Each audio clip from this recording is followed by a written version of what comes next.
Everyone, hi. Bruce Mufson, LCSW, coming at you with another video breakdown from Sunridge, Nevada. Tonight's song was right up our alley, so how could we not do it? It comes from Bizzle. The song is Monster. It came from an album we did called Soul Therapy. We love this song because it really reflects on who we are and what we do when we talk about the importance of fatherhood and being a man to the family that you want to have one day, hopefully. And he covers it beautifully. And we're going to go through the song. I'm going to break down the parts I think are most relevant. And just before I begin, I find him to be really a fascinating guy. I did not realize he'd been through in his life. But he's very, very interesting. He grew up poor. He doesn't deny that. And at the age of 13, he was going into music studios. And, prior on that age, 13, 14, he was pushing his music wherever he could. He went to clubs, he went to anywhere he could find, and he opened up for several major artists on their tours. What I really find interesting about him is that he never stopped trying to push himself, which is what we push in our videos, is never to give up, have confidence, and take chances. So that was one thing about him that was very, very, very interesting to me. And he was going malls, clubs, radio stations with his mixtapes. What I also found interesting was that he founded his own record label called God Over Money in Houston, Texas, because he felt that he wanted to get more, in a sense, explain things more than just like obsessing with the money, and how he felt what he wanted to share was very, very important to him. He also became Christian because, the things that he had in his life. He said that things were so bad at one point in his life that he was sleeping on a friend's floor, and his car was a closet for his clothes. He sold drugs. He got into prostitution. He was a pimp, and just to fund his music career. But he changed. That's what I found so interesting about him. He changed his whole lifestyle, finding the record album, and he is not afraid to share his opinion, which I'm really impressed about also. I like people that go against the grain, and they're not afraid to state what they think. And he's certainly a person that does that, and kudos to him. Also, fascinated and impressed by these musicians with the talents that they have. He plays the piano in the video, and he does quite a good job. And the talents of these musicians are just unbelievable. So here we go with the breakdown. The song is Monster. And again, before we begin, we're telling everyone who's listening, join us. $75 a month. You get me once a week. By now, you know who I am. You know what I produce. You know what I put out. These songs are perfect for us. It fits us like a glove. But it talks about how to go forward in life, how to be successful, how to not make mistakes. What's my nickname? The Preventionist. Because I made hundreds of mistakes, and I don't want you to do that. I want you to be successful in your life in all areas, with relationships, families, financial, careers. That everywhere you look, you've been body armor trained by myself to understand how to work with people, how to work with yourself, and how to get the optimal maximization out of one's life. $75 a month, Sunridge, Nevada. You can contact us through our website. Boom, email us, Venmo, anything you want, we can work with you. That's it. All right. So here we go. I'm only going to break down the pieces that I found relevant, as you guys noticed from before. So in verse 1, he's talking, there's a great video. The video is very self-explanatory how he puts it together. He's a good producer also. But it goes, we'll leave, but in a minute. Believe us, we'll be here again. We got permission from the guy that you're living with. What guy? He goes, your friend upstairs with the lizard skin. So what's he really trying to say? And he does a really good job. The song is almost like perfect. It goes, we know everything because you share everything. You don't have any discretion. You talk. So yeah, we represent the people that you're around, the women that you're around, where you don't keep your marriage secrets to yourself.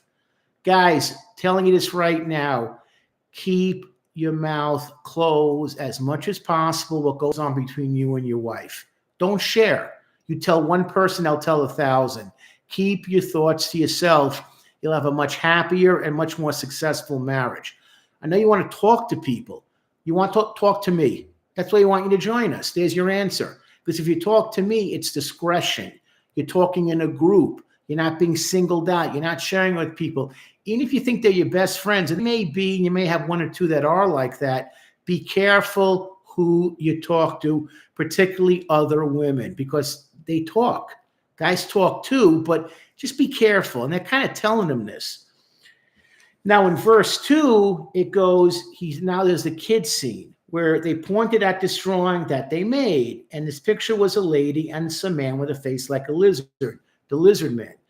And here's the thing too. I had this from hundreds of times with adults. They say, I was using drugs, I was using alcohol, I was having an affair, I was doing this, I was doing this. But my kids didn't know anything because I kept it hidden, and I'm really clever and I'm really smart. Wrong, wrong, wrong.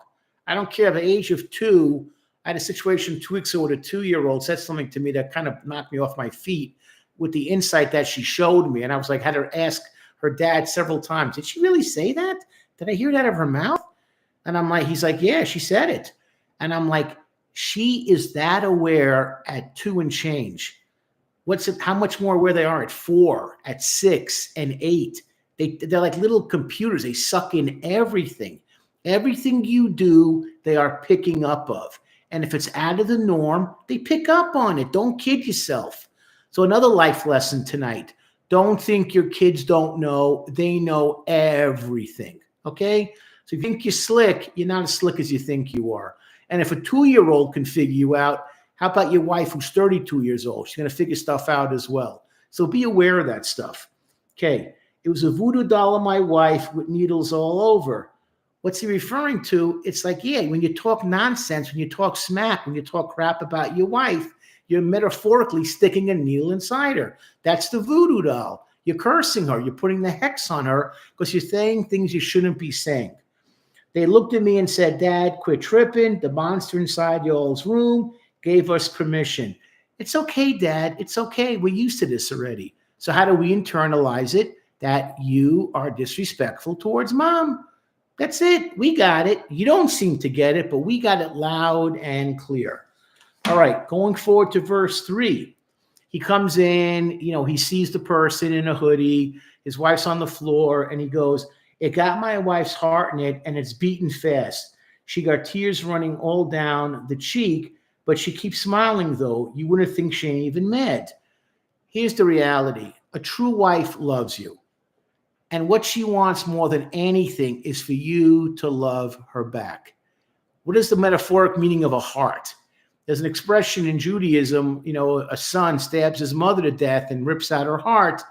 And the mother's yelling at him as he's walking away, son, be careful, don't trip. You might slip in the blood. We're holding my heart. I'm worried about you. That's a mother. A wife, hopefully is the same category. She loves you. She loves you. She loves you. So she has her heart out symbolically saying, you mean everything to me. I'm giving you my heart.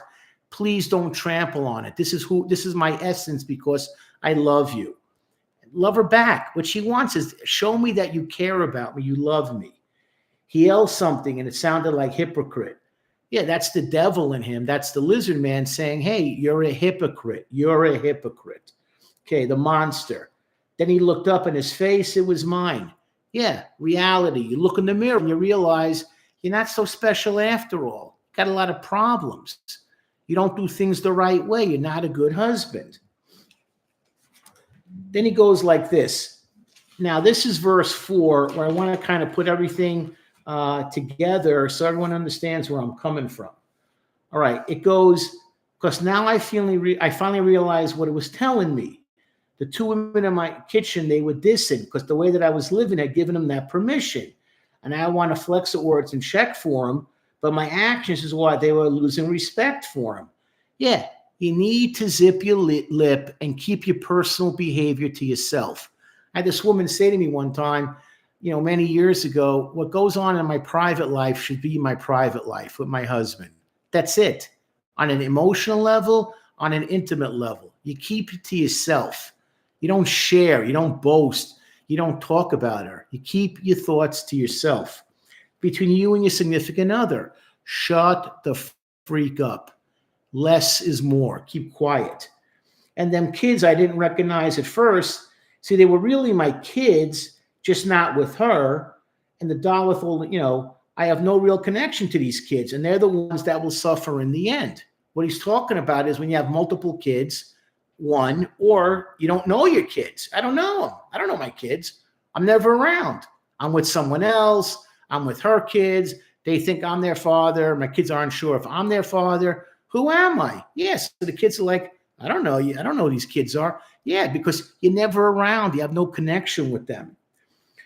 And represents betrayal. And the doll with all the needles inside her represents betrayal. They'd always be a reminder of.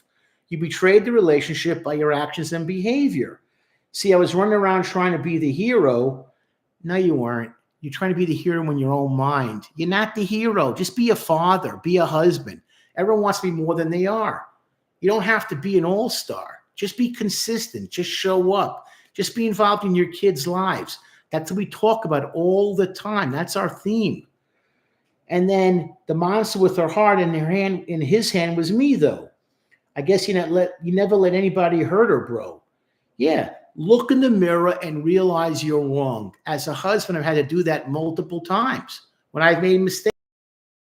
And I got to look at myself and say, this is what I want to be. This is what I want my kid to look at me and think of me. I tell so many people in counseling, beware. There's consequences to every action. And some things you can't take a pencil with an eraser and get rid of. And it stays with you to the end of the marriage.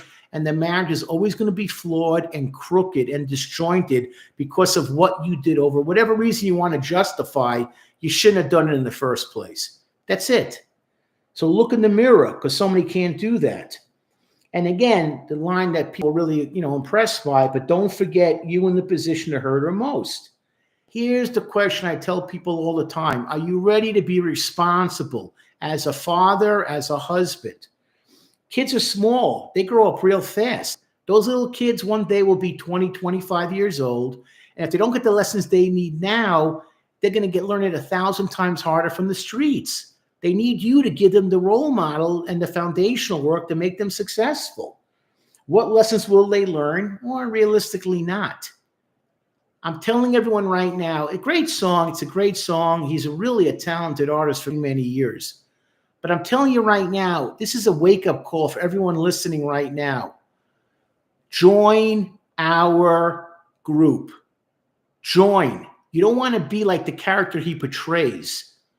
You want to have a life where it's going to have some meaning to it. You look in yourself in the mirror when you're 70 years old and say, you know what? Despite all the temptations, all the crap I was exposed to, I held firm. I did the right thing. I was a good guy. I was a good husband, good father, good provider. Don't make the mistakes. But so many people don't know how to. They have no role models. I am the role model. I'm the person you can rally around. That's it. And I talk about my mistakes. I talk about my failures and what I've learned from that, from the stupidity I was exposed to as a kid.